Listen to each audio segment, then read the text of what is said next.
whispers of the Snowbound. The wind howled through the jagged peaks of the Himalayas, whipping up swirls of snow that danced across the barren landscape. In a secluded valley nestled between towering mountains, a family of Yetis made their home, hidden from the prying eyes of humans who sought to uncover their existence. The family consisted of 5 members: Guru, the massive patriarch with silvery fur streaked with gray; Yara, his mate, whose keen senses kept the family safe; and their 3 offspring: Koda, the eldest son with a rebellious streak; Nima, the curious middle daughter; and little Pemba, the youngest, whose playful nature brought joy to the harsh mountain environment. For generations, the Yeti family had lived in harmony with the unforgiving terrain, adapting to its challenges and thriving where few other creatures could survive. Their thick fur protected them from the biting cold, while their powerful bodies allowed them to traverse the treacherous mountain paths with ease. As winter settled over the Himalayas, the Yeti family prepared for the long months ahead. They knew that food would become scarce, and they would need to rely on their hunting skills and knowledge of hibernating animals to sustain themselves. Gora led the family on a hunting expedition, his massive footprints leaving deep impressions in the snow. They moved silently, their white fur blending seamlessly with the snowy landscape. Yara's keen nose picked up the scent of a marmot den, and she signaled to the others. With practiced precision, the family surrounded the den. Koda, eager to prove himself, rushed forward, but Gora held him back with a gentle yet firm paw. Patience was key in these hunts. They waited, barely breathing, until the unsuspecting marmot emerged from its burrow. In a flash of movement, Gora's massive hand shot out, snatching the marmot before it could retreat. The creature's startled squeak was quickly silenced, and the family shared in the bounty of their hunt. As they made their way back to their cave, Nima's sharp eyes spotted something unusual in the distance. A flash of bright color against the white snow caught her attention.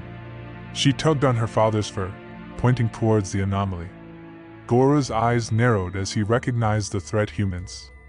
A group of explorers, bundled in brightly colored parkas, was making their way up the mountain path. Their loud voices and clanking equipment echoed through the valley, a stark contrast to the natural silence of the mountains.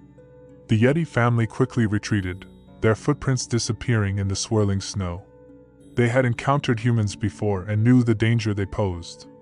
Stories passed down through generations told of Yetis captured or killed by those who sought to prove their existence. Back in the safety of their cave, Guru and Yara discussed the situation in low, rumbling tones. The presence of humans meant they would need to be extra cautious in the coming days. Hunting would be more difficult, and they would have to rely more heavily on their stores of dried meat and the few plants that survived the harsh winter. Koda listened to his parents' conversation with growing frustration. He was tired of hiding, of living in fear of discovery. In his young mind, he believed they should stand their ground, show the humans they weren't to be trifled with. But he knew better than to voice these thoughts aloud. As the days passed, the explorers' presence became a constant source of tension for the Yeti family. They were forced to alter their routines, avoiding their usual hunting grounds and water sources.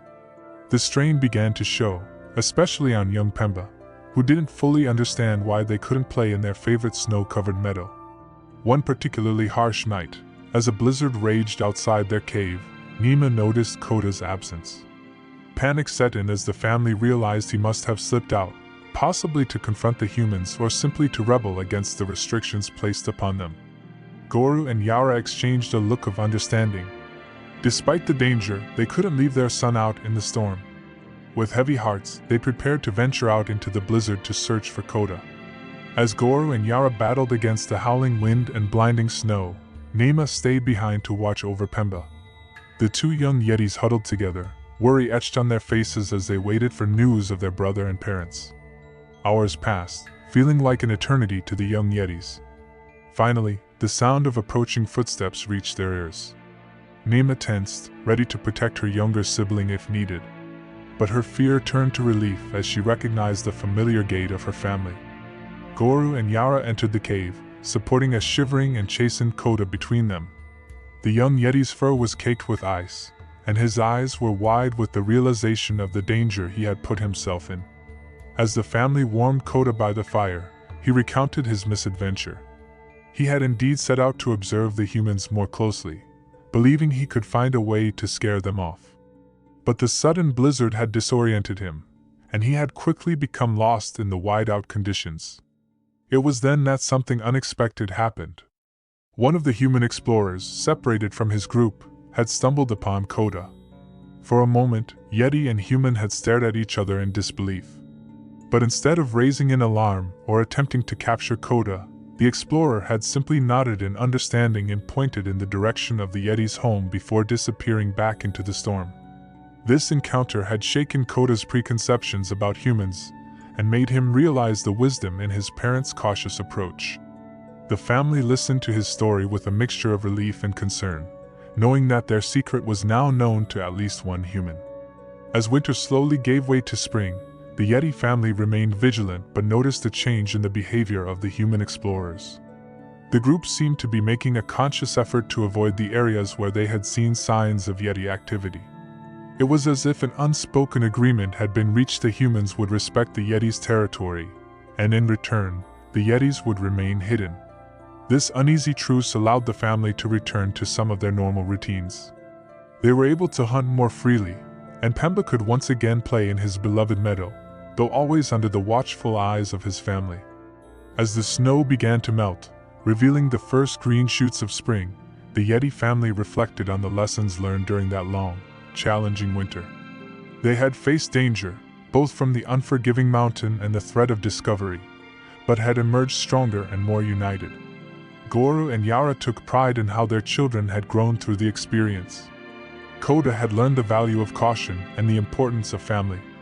Nima's curiosity had been tempered with wisdom beyond her years.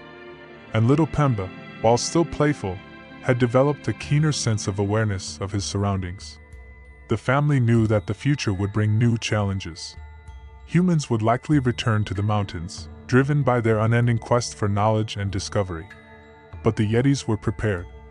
They would continue to adapt, to hide when necessary, and to thrive in the harsh beauty of their mountain home.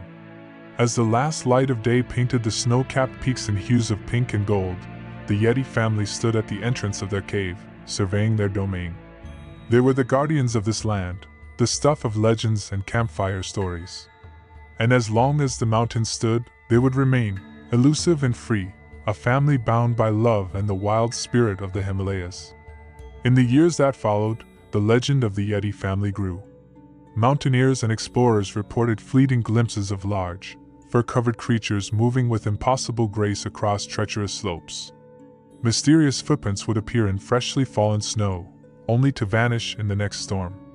But those who truly understood the mountains knew to keep their distance, to respect the boundaries between the world of humans and the realm of the Yetis. For in the end, the Himalayas belonged to these gentle giants, these protectors of the peaks, who asked for nothing more than to live in peace in the place they called home. And so, as the seasons turned and the mountains endured, the Yeti family continued their quiet existence, a living testament to the enduring mystery and majesty of the natural world. Their story, passed down through generations of both Yetis and humans, served as a reminder of the wonders that still exist in the wild places of the earth, waiting to be respected, protected, and cherished. Part 2. As the years passed, the Yeti family of the Himalayas faced new challenges that threatened their secluded existence. The world was changing, and even the remote mountains couldn't remain untouched forever. Goru and Yara, now with streaks of silver dominating their once dark fur, watched with growing concern as more humans ventured into their territory. Climate change had begun to alter the landscape they called home, melting glaciers and shifting the delicate balance of the mountain ecosystem. Their children had grown. Coda, once rebellious, had matured into a strong and cautious adult, often taking the lead in scouting missions. Nima's curiosity had blossomed into wisdom, and she had become the family's expert on healing plants and reading weather patterns. Little Pemba, no longer so little, had developed an uncanny ability to communicate with other mountain creatures. One crisp autumn morning, as the family foraged for late-season berries, Pemba suddenly froze, his ears twitching. He let out a low, urgent growl that sent the family into high alert. In the distance, they heard the unmistakable whir of helicopter blades. Quickly, They retreated to a hidden cavern, one of many secret spots they had established over the years. As they huddled in the shadows, the helicopter passed overhead, its downwash scattering leaves and debris. "They're getting bolder," Kota muttered, his eyes narrowed. Yara nodded solemnly. "The changing climate is driving them higher into the mountains. Our world is shrinking." Over the next few weeks, the family observed a flurry of human activity in the valley below. Tents were erected, strange machines were assembled, and the quiet of the mountains was frequently broken by the sound of voices and engines. Nima, driven by her insatiable curiosity, volunteered to investigate more closely. Despite Gora's reservations, he recognized the need for information and agreed, on the condition that Kota accompany her. Under the cover of darkness, the two Yeti siblings crept close to the human camp. They overheard conversations about melting ice, endangered species, and something called conservation efforts. While much of it was confusing, one thing became clear: the humans were there to study and protect the mountain environment. As they were about to leave, Nima's foot dislodged a small rock. The noise alerted a nearby researcher, who turned and locked eyes with the Yetis. For a breathless moment, time seemed to stand still. Then, to their surprise, the human slowly nodded, placed a finger to his lips, and turned away, pretending he hadn't seen them. This encounter sparked intense debate within the Yeti family. Could they trust these humans? Were their intentions truly benevolent? And if the mountains were indeed changing, what did that mean for their future? Guru, drawing on the wisdom of his years, made a bold decision. "We must adapt," he rumbled, "as we have always done. But this time, adaptation may mean finding a way to coexist." Over the following months, the Yeti family cautiously allowed themselves to be glimpsed by the researchers. Never too close, never for too long, but enough to establish their presence. They discovered that many of the humans were as interested in protecting them as they were in studying them. A tenuous understanding began to form. The researchers kept their distance, respecting the Yeti's territory, while the Yeti family helped in subtle ways, guiding lost hikers to safety through strategically placed signs, or alerting the humans to dangerous weather changes through patterns of broken branches. As winter approached, the family faced a new crisis. The changing climate had affected the hibernation patterns of many animals they relied on for food. Guru and Yara feared they wouldn't be able to sustain themselves through the harsh months ahead. In a moment of desperation, Pemba suggested something radical, asking the humans for help. The family was divided, but as their situation grew more dire, they realized they had little choice. One cold morning, Guru and Kota deliberately allowed themselves to be seen by the researchers, then led them to a clearing. There, using simple drawings in the snow, they communicated their plight. The researchers were astounded, not just by the clear intelligence displayed by the Yetis, but by the trust they were extending. A plan was quickly put into action. The humans began leaving caches of food in designated areas, ensuring the Yeti family would have enough to survive the winter. This marked a turning point in the relationship between the Yetis and humans. While they still maintained their distance, there was now a mutual respect and understanding. The researchers worked harder than ever to protect the mountain ecosystem, knowing they were safeguarding not just plants and animals, but an intelligent, endangered species.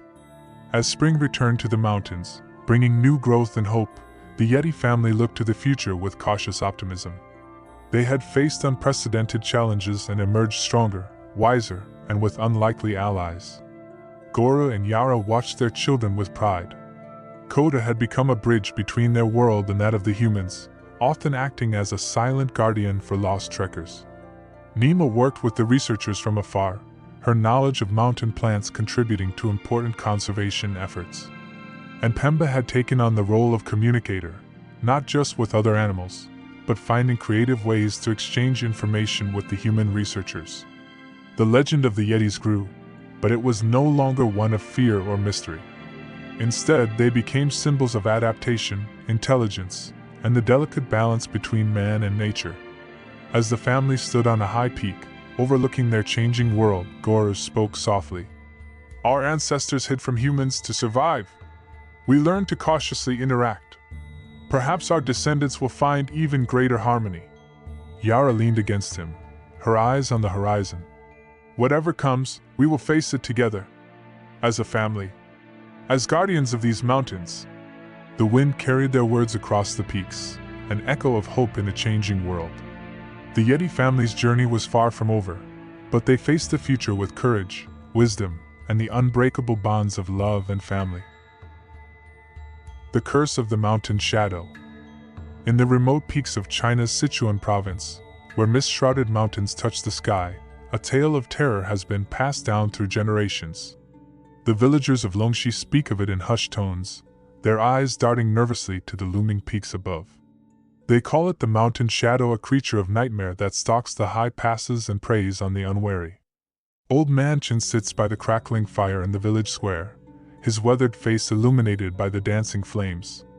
A group of wide-eyed travelers huddle close, drawn in by his gravelly voice as he recounts the legend. It was not always so. Chin begins, his gnarled hands gesturing towards the mountains. Once, these peaks were a place of peace and prosperity. Our ancestors lived in harmony with the land, tending their yaks and harvesting medicinal herbs that grew only in the thin mountain air. He pauses, taking a long draw from his pipe before continuing. But greed and ambition can corrupt even the purest of hearts. And so it was with Zhao the hunter. The travelers lean in closer, captivated by the old man's tale. Zhao was the most skilled hunter in all the mountains. His arrows flew true, and no beast could escape his keen eye and swift feet. But Zhao was not content with bringing home game to feed the village. He craved glory and riches beyond measure. Chen's voice drops to a whisper. It was then that Zhao heard tales of a mystical creature said to dwell on the highest, most treacherous peak, the Yeti. Its pelt, they said, could fetch a king's ransom in the lowland markets.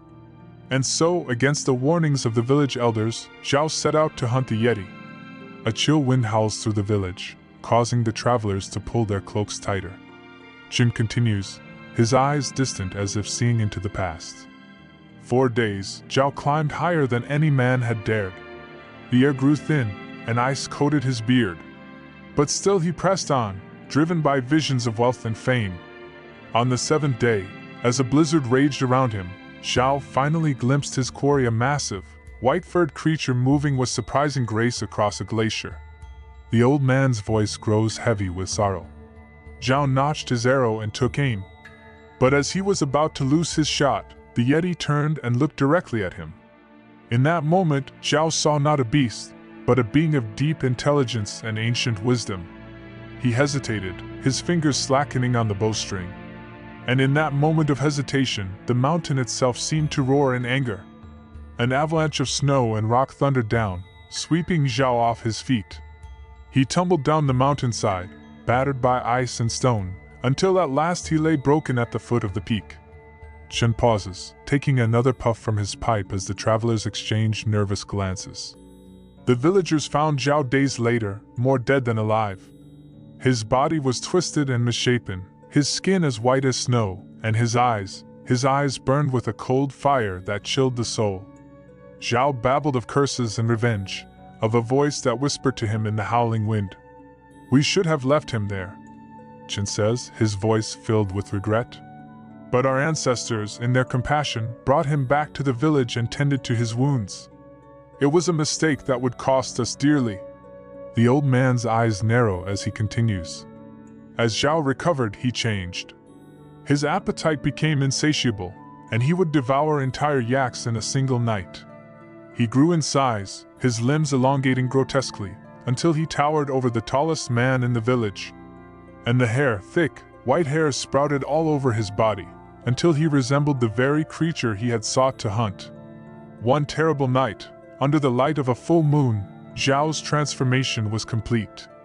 With a roar that shook the mountains, he turned on those who had cared for him. The village ran red with blood as the beast that was once Zhao tore through homes and families alike. Chen's voice drops to a whisper once more. Only a handful escaped the carnage, fleeing down the mountain to establish this village of Longxi. But the beast, the cursed fusion of man and Yeti, still roams the high passes, forever hunting, forever hungry. The travelers sit in stunned silence, the only sound the crackling of the fire and the mournful wind. Chen takes a final puff from his pipe before extinguishing it. "And so, travelers, heed this warning," he says, his voice grave. "Do not venture into the high passes. Do not seek glory or riches in those cursed peaks. For the mountain shadow watches always, waiting to punish those whose hearts are clouded by greed." As if to punctuate the old man's words, a distant roar echoes from the mountains, causing the travelers to jump in fright. Chen nods solemnly. "The beast hungers still," he says. "Best you rest here tonight and continue your journey on the lowland roads tomorrow." The travelers nod vigorously, suddenly very grateful for the warmth and safety of the village. As they disperse to their lodgings, Chen remains by the fire, his eyes fixed on the misty peaks above. For he knows that the tale he has told, while steeped in legend, holds a kernel of truth. Something does indeed stalk the high mountain passes, something born of man's greed and nature's wrath. And as long as it roams, the villages of the lower slopes will never truly know peace. Weeks pass, and word of Chen's warning spreads among the travelers who pass through Longxi. Most heed the old man's advice, sticking to the safer lowland routes. But there are always those who scoff at local superstitions, their hearts set on shortcuts or adventure. Li Wei is one such traveler. A merchant from the coastal cities, he arrives in Longxi with a string of laden mules and an air of impatient disdain. When he hears of the mountain route that could shave days off his journey, he dismisses the villagers' warnings with a wave of his bejeweled hand. "Old wives' tales," he scoffs. "Meant to scare children and fools. I've no time for such nonsense." Despite the pleading of Old Man Chen and others, Li Wei sets out the next morning, his mule train winding up into the mist-shrouded peaks. The villagers watch him go with heavy hearts, knowing what fate likely awaits the arrogant merchant. 3 days pass, and a storm descends upon the mountains. As rain lashes the village and thunder shakes the valley, a lone figure stumbles out of the gloom. It's one of Li Wei's porters, his clothes torn and his eyes wide with terror. The villagers gather around as Old Man Chen tends to the traumatized man.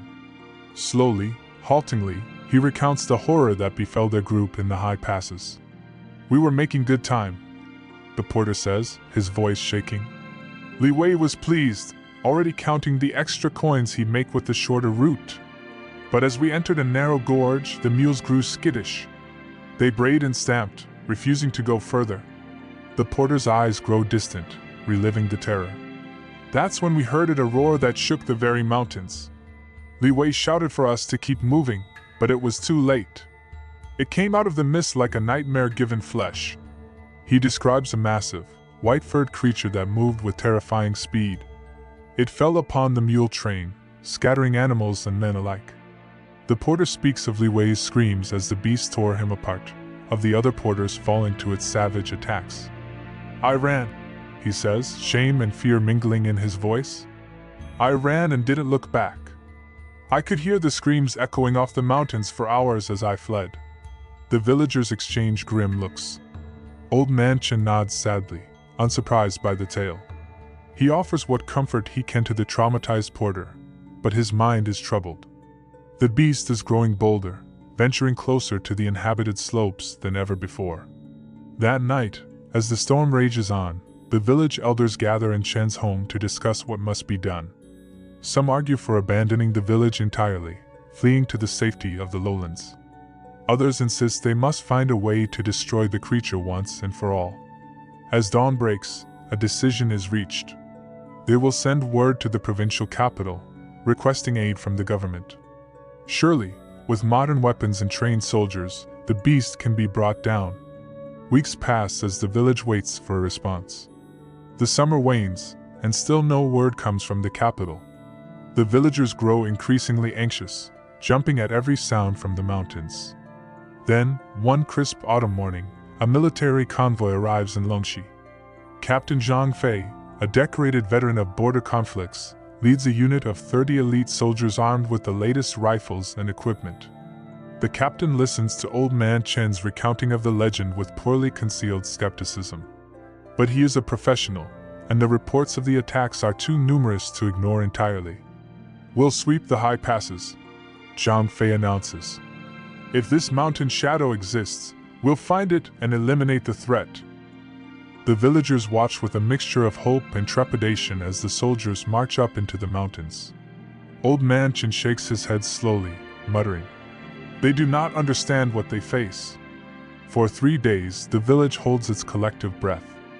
On the 4th morning, as mist clings to the lower slopes, the sound of gunfire echoes from high above. The villagers gather, straining their eyes to see through the fog. Hours pass, the sporadic gunfire growing more distant. Then, silence falls. The village waits, tension mounting with each passing moment. As the sun begins to set, painting the mist in shades of gold and crimson, a lone figure emerges from the gloom. It's Captain Zhang Fei, his uniform torn and bloodied, his eyes wide with a terror that no military training could have prepared him for. The captain collapses in the village square, babbling incoherently about impossible speed and strength, about bullets that seem to have no effect. Of his 30 men, he is the only survivor. As the villagers tend to the shell-shocked captain, Old Man Chin gazes up at the darkening peaks. He knows that this is only the beginning. The beast has tasted victory against the weapons of man, and its hunger will only grow. In the weeks that follow, more reports filter in from surrounding villages. The Mountain Shadows territory seems to be expanding, its attacks growing more frequent and brazen. Fear spreads through the region like a contagion. One night, as the first snows of winter dust the lower slopes, Old Man Chin has a vivid dream.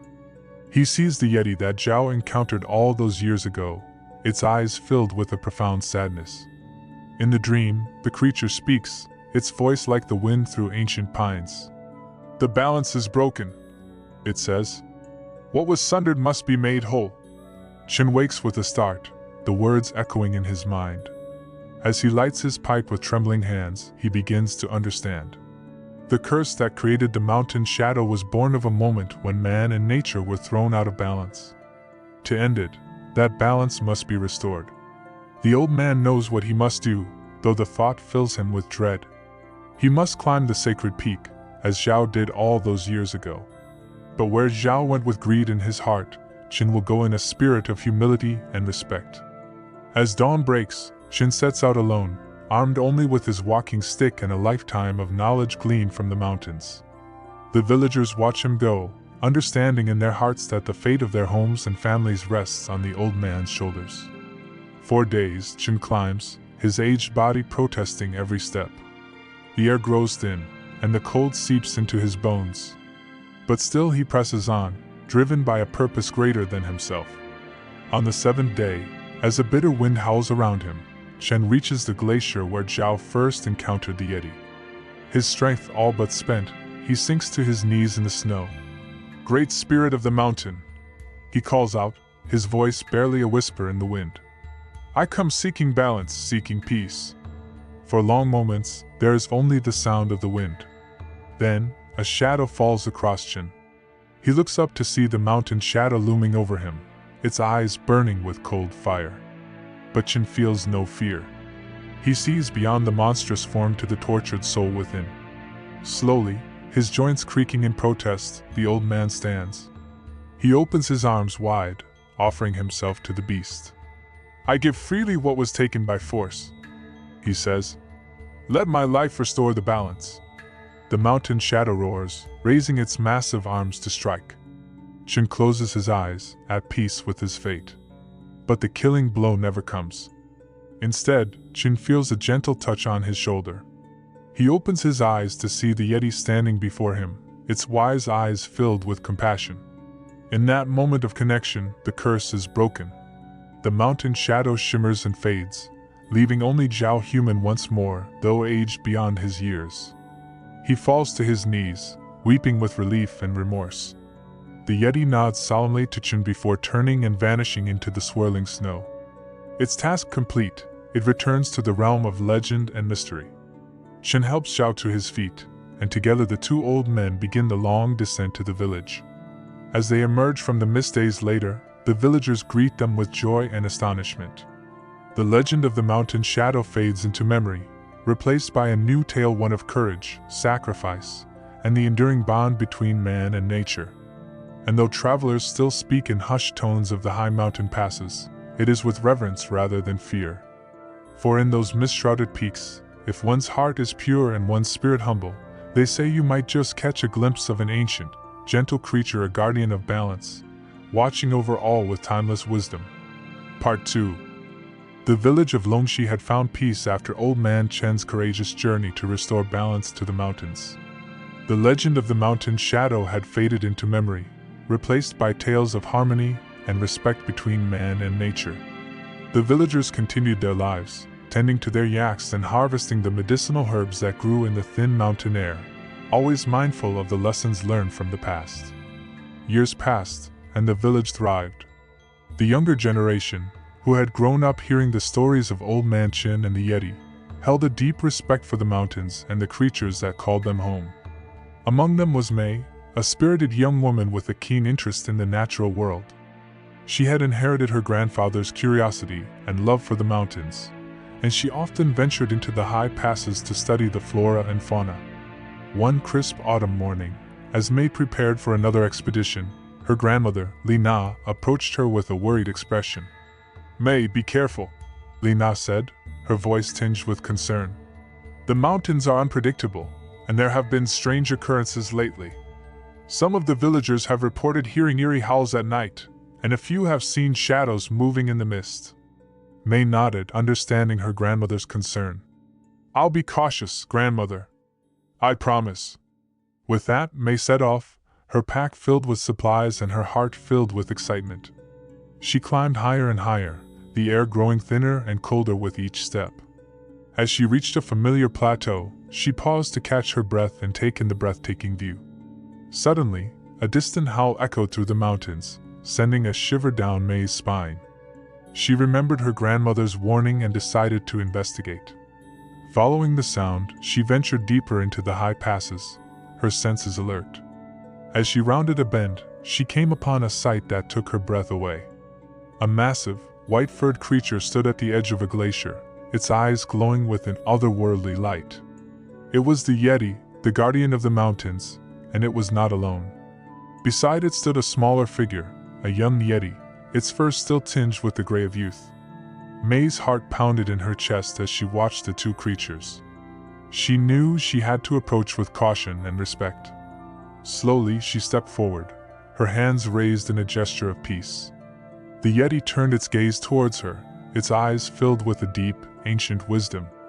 Mei felt a connection, a sense of understanding that transcended words. She knew that the Yeti recognized her as a friend, not a foe. The young Yeti, curious and unafraid, took a step towards Mei. She smiled, her heart swelling with a sense of wonder and awe. She reached into her pack and pulled out a small offering of dried fruit, placing it on the ground before her. The young Yeti sniffed the offering, then looked up at Mei with wide, curious eyes. It took the fruit and retreated to its parent, who watched the interaction with a calm, approving gaze. Mei spent the rest of the day observing the Yetis from a respectful distance, taking notes and sketching their movements. She marveled at their grace and intelligence, and she felt a deep sense of gratitude for the opportunity to witness such a rare and beautiful sight. As the sun began to set, Mei knew it was time to return to the village. She bowed to the Yetis, a gesture of respect and gratitude, before making her way back down the mountain. When she arrived in Longxi, the villagers gathered around, eager to hear her tale. Mei recounted her encounter with the Yetis, her voice filled with wonder and reverence. The villagers listened in awe, their hearts filled with a renewed sense of respect for the mountains and their guardians. In the days that followed, Mei's story spread throughout the region, inspiring others to approach the mountains with the same respect and humility. The Yetis became symbols of balance and harmony, reminders of the delicate relationship between man and nature. But not everyone was content with the newfound peace. In a distant city, a wealthy businessman named Mr. Huang heard of Mei's encounter and saw an opportunity for profit. He envisioned capturing the Yetis and displaying them as exotic attractions, drawing crowds and making a fortune. Mr. Huang assembled a team of mercenaries and set off for Longxi, determined to capture the creatures and bring them back to the city. When they arrived in the village, they demanded that Mei lead them to the Yetis. Mei refused, her heart filled with anger and fear for the creatures she had come to respect. But Mr. Huang was relentless, threatening the villagers and promising riches to anyone who would help him. Desperate to protect the Yetis, Mei turned to her grandmother for guidance. Li Na, wise and experienced, suggested seeking the help of the Yeti themselves. "Go to the mountains, Mei," Li Na said. "Tell the Yeti of the danger. They will know what to do." With a heavy heart, Mei set off once more, climbing the familiar paths to the high passes. When she reached the glacier, she found the Yeti and its young one waiting for her, as if they had sensed her approach. Mei explained the situation, her voice trembling with emotion. The Yeti listened, its eyes filled with understanding and resolve. It let out a powerful roar that echoed through the mountains, a call to arms that summoned other Yetis from the surrounding peaks. As the mercenaries made their way up the mountain, they were met by a formidable sight. A group of Yetis, led by the guardian Mei had encountered, stood ready to defend their home. The mercenaries hesitated, their confidence wavering in the face of such a powerful force. Mr. Huang, driven by greed, ordered his men to attack.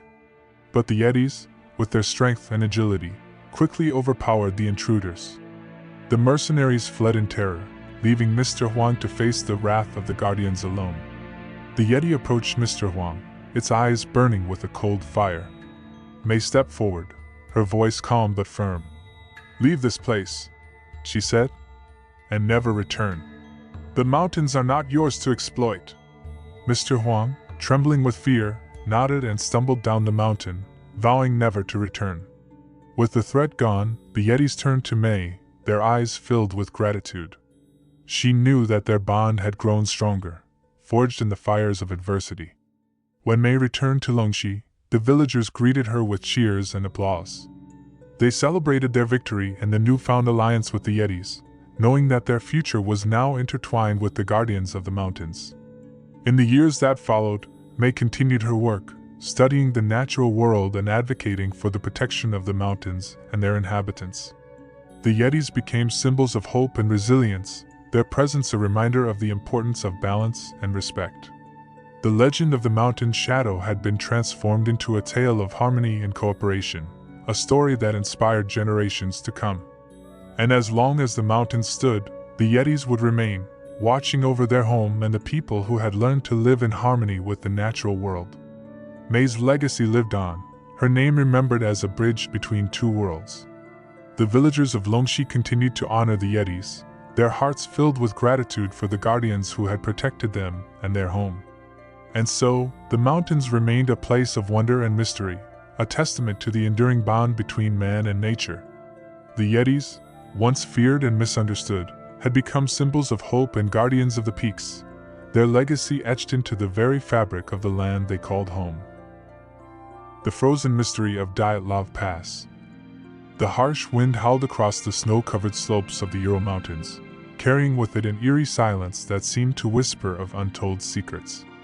It was January 23, 1959, and a group of 10 experienced hikers, led by 23-year-old Igor Dyatlov, set out on what was supposed to be a challenging but routine expedition to reach the summit of Otorten Mountain. The team consisted of 8 men and 2 women, all of them students or graduates of the Ural Polytechnical Institute. They were young, fit, and well prepared for the journey ahead. Little did they know that their names would soon be etched into the annals of unexplained mysteries. As they trekked through the rugged terrain, the group maintained high spirits. Yuri Yudin, one of the hikers, fell ill early in the journey and decided to turn back. This decision would ultimately save his life and make him the sole survivor of what would come to be known as the Dyatlov Pass incident. The remaining 9 continued their ascent, their path taking them through the treacherous mountain pass that would later bear Dyatlov's name. They were last seen alive on January 31st, making camp on the slopes of Koletsyakal, a mountain whose name in the local Mansi language chillingly translates to Dead Mountain. Days turned into weeks, and when the group failed to return as scheduled, search and rescue operations were launched. What the rescuers discovered would baffle investigators for decades to come. On February 26th, the searchers found the group's abandoned tent on the mountain slope. It was a scene that defied logic. The tent had been cut open from the inside, and all the group's belongings, including their shoes, were still inside. 9 sets of footprints, some barefoot, some wearing only socks, led away from the tent and down the mountain. Following the trail, the rescuers made a grim discovery. The bodies of Yuri Doroshenko and Yuri Krivonishenko were found about a mile downhill from the tent, barefoot and dressed only in their underwear. Despite the freezing temperatures, they were found near the remains of a small fire. The branches of a nearby cedar tree were broken up to 5 meters high, suggesting someone had climbed it, perhaps to gain a better vantage point. A few hundred meters away, they found the body of Igor Dyatlov, half buried in the snow. He was on his back, one hand clutching a branch, as if he had been trying to make his way back to the tent. Not far from him lay the body of Zinaida Kolmogorova, face down in the snow, apparently having made it a bit further than Dyatlov before succumbing to the cold. The body of Rustam Slobodin was discovered between Dyatlov and Kolmogorova. Unlike the others, Slobodin's skull showed evidence of a fracture, though it was not considered fatal at the time. The remaining 4 members of the group were not found until 2 months later, buried under 4 meters of snow in a ravine further into the woods. These bodies showed signs of massive internal injuries, with chest fractures and skull damage that doctors compared to the force of a car crash. Strangely, there were no external wounds associated with the injuries. Even more puzzling was the state of Lyudmila Dubinina's body. Her tongue and eyes were missing, and she was wearing the clothes of Yuri Krivonishenko, one of the men found by the cedar tree. As investigators pieced together the evidence, they were left with more questions than answers. Why had the group fled their tent in such a panic, cutting their way out instead of using the entrance? What could have been so terrifying that they would run, half-dressed, into the freezing night? How had some of them sustained such severe internal injuries without any signs of a struggle or external trauma? The official investigation at the time concluded that the hikers had died due to a compelling natural force, and the case was closed. But this vague explanation did little to satisfy those who sought answers, and over the years, numerous theories emerged to explain the bizarre circumstances of the Dyatlov Pass incident. Some speculated about military involvement, suggesting that the hikers had stumbled upon a secret weapons test. The discovery of trace amounts of radiation on some of the victims' clothes fueled these theories. Others pointed to the possibility of an avalanche, though the lack of typical avalanche signs at the scene made this explanation problematic. More outlandish theories involved everything from alien encounters to attacks by the mythical Yeti. The local Mansi people had legends of the mountains being sacred and forbidden to humans, leading some to speculate about angry spirits or ancient curses. As decades passed, the Dyatlov Pass incident became a source of fascination for mystery enthusiasts around the world. Books were written, documentaries were made, and countless internet forums debated the various theories. In 2019, Russian authorities reopened the case, hoping that modern forensic techniques might shed new light on the decades-old mystery. Their investigation concluded that an avalanche was indeed the most likely explanation for the initial panic that drove the hikers from their tent. They suggested that the unusual injuries could be explained by the pressure of the snow and the victims' positions when they were buried. However, this official explanation still left many questions unanswered and failed to convince many of those who had studied the case for years. The lack of typical avalanche signs, the radiation found on the clothes, and the missing soft tissues from Dubinina's body remain puzzling aspects of the case. As the 60th anniversary of the incident passed, the frozen slopes of Dyatlov Pass continued to hold their secrets. The 9 young hikers who lost their lives that fateful night in 1959 became a part of a legend, their story a chilling reminder of the power and mystery of nature. For Yuri Yudin, the sole survivor who had turned back due to illness, the weight of the mystery was a lifelong burden. He spent years trying to understand what had happened to his friends, visiting the pass multiple times and poring over the evidence. Yudin passed away in 2013, never having found the closure he sought. Today, a monument stands at the Mykolaiv Cemetery in Ekaterinburg, where most of the hikers are buried. 9 granite slabs stand in a row, a somber reminder of the lives cut short and the enduring mystery of their fate. Tourists and adventure seekers still make the trek to Dyatlov Pass, drawn by its dark history and the allure of the unknown. Some report strange phenomena, unexplained lights, sudden temperature drops, and an overwhelming sense of dread that seems to permeate the area. As technology advances and new investigative techniques emerge, there is hope that one day, the full truth of what happened on that cold February night in 1959 will come to light. Until then, the Dyatlov Pass incident remains one of the most perplexing and haunting mysteries of the 20th century. The story of Igor Dyatlov and his 8 companions serves as a stark reminder of the unpredictability of nature and the limits of human understanding. It challenges us to consider the fine line between the explicable and the mysterious, and how quickly that line can blur in the face of extraordinary circumstances. In the end, perhaps the true legacy of the Dyatlov Pass incident lies not in the solution to its mystery, but in the questions it continues to provoke. It reminds us that even in our modern world of satellite imagery and advanced forensics, there are still places where the unknown holds sway, where the mountains keep their secrets, and where 9 sets of footprints in the snow can lead us into a labyrinth of speculation and wonder that may never fully be resolved.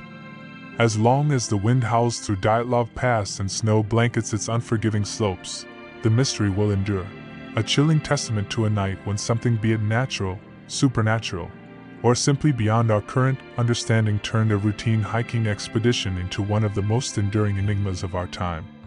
Part 2. The Dyatlov Pass incident had haunted the minds of many for decades, but for Dr. Elena Petrov, a forensic anthropologist at the Moscow Institute of Forensic Science, it was more than just a mystery, it was an obsession. The enigmatic deaths of the 9 hikers in 1959 had left too many questions unanswered, and Elena was determined to find the truth. In 2022, a new expedition was organized to return to Dyatlov Pass, this time equipped with the latest technology and a team of experts from various fields. Elena was chosen to lead the team, her expertise in forensic anthropology and her passion for the case making her the ideal candidate. The team consisted of Dr. Alexei Volkov, a geologist specializing in avalanche dynamics, Dr. Irina Sokolov, a radiologist with experience in radiation exposure, Dr. Viktor Ivanov, a climatologist, and Sergei Mikhailov, a seasoned mountaineer and survival expert.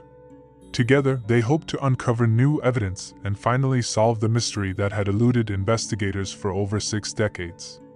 As they prepared for the journey, Elena pored over the original case files, photographs, and autopsy reports. She was particularly intrigued by the unusual injuries sustained by some of the hikers and the trace amounts of radiation found on their clothing. These anomalies had never been satisfactorily explained, and she believed they held the key to understanding what had happened. The team set out in early February, the same time of year as the original expedition. They traveled by helicopter to the base of Kholat Syakhl, the mountain where the hikers had made their final camp. As they disembarked, the cold wind bit at their faces, and the desolate landscape stretched out before them, unchanged since that fateful night in 1959.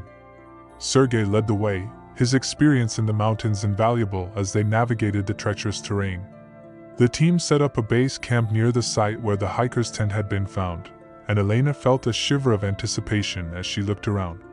This was where it had all begun, and she was determined to uncover the truth. Over the next few days, the team conducted a thorough investigation of the area.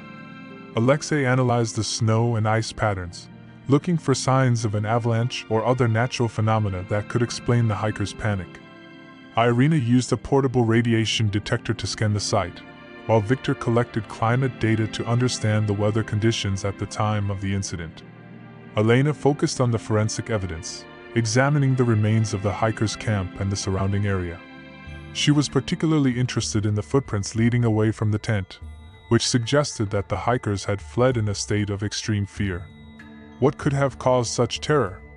One evening, as the team gathered around the campfire to discuss their findings, Sergei shared a story he had heard from the local Mansi people. According to their legends, the mountains were home to powerful spirits that could bring both fortune and disaster. Some believed that the hikers had angered these spirits, leading to their tragic fate. Elena listened with interest, but she was a scientist, and she needed concrete evidence. She decided to focus on the physical clues, hoping they would lead her to the truth. As the days passed, the team made several intriguing discoveries. Alexei found evidence of a rare type of avalanche known as a slab avalanche, which could have caused the initial panic and forced the hikers to cut their way out of the tent. However, this did not explain the severe internal injuries or the radiation.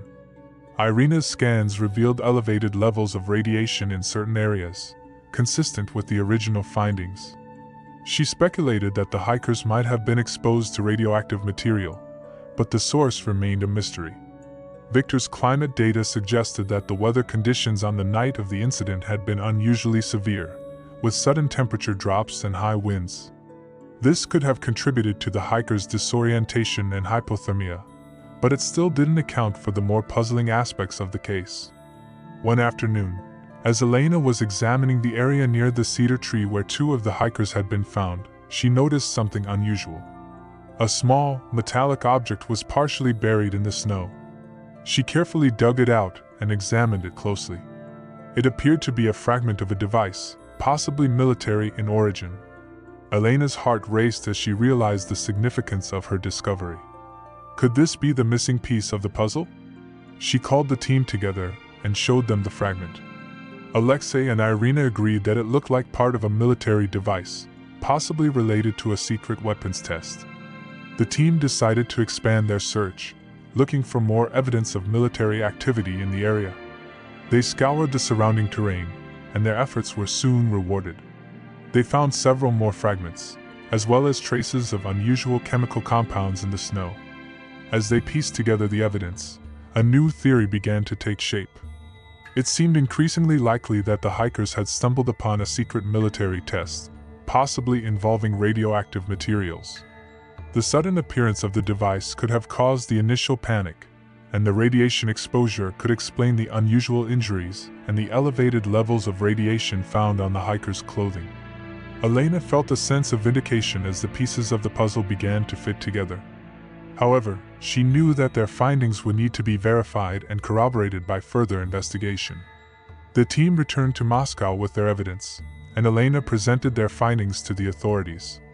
The government agreed to reopen the case, and a new investigation was launched, this time with full access to military records and classified information.